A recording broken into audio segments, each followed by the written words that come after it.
All right, today we're going to be rolling some aluminum for a boat part. What I could get was some 3/8 thick by 3 1/4 wide, and I'm going to show you how to roll it today. But before we get there, I want to do a little product update and describe the groove a little bit.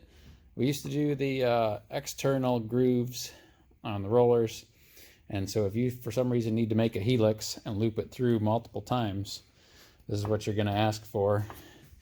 This is the newest version here, and it's got an improved bolt pattern on the ends. It's got Chemic Equipment initials on it, and the closest bolt pattern goes to just about 4 inches because it's 4-inch pipe that we use. And this has the internal groove. These are a little easier for us to make, but you certainly cannot loop it through multiple times. And this we do at 1/2 inch diameter. If you need a different diameter, let us know.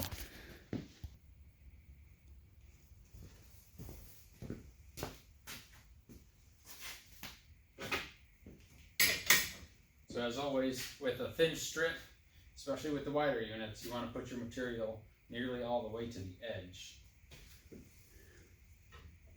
And you tighten the compression bolts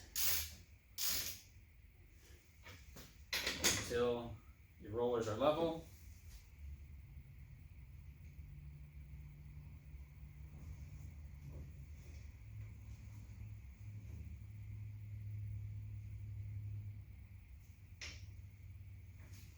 And then start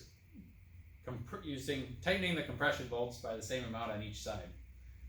So I'll start with 1.5 turns.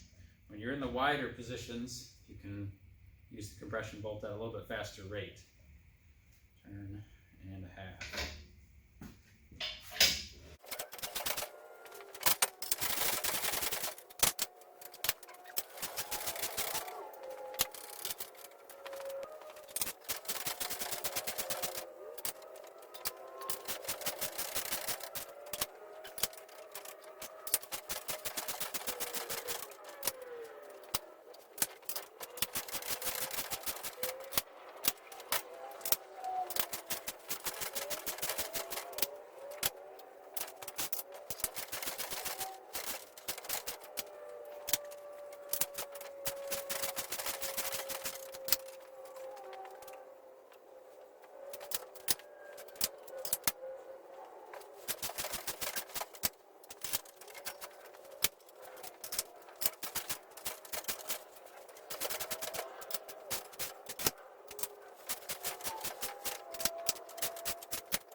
Well, now is a great time to talk about the rollable surface shrinkage effect. So when I started, I rolled all the way till this corner was right above this roller.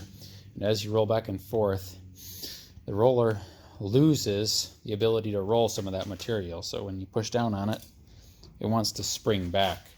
So make sure you account for that extra non-usable part of your rolled length in your design.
So here's a good demonstration of the compression of the roller near the end of your rolling.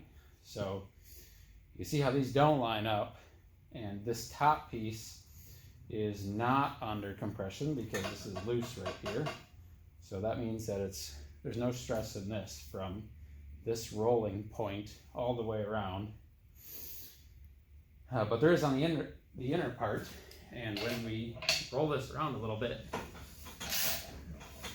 you'll see that this has, just by rolling through, has pushed it to an overlap of about, well, almost an inch. And so now I'm going to loosen it, and we'll see if that comes right out of there.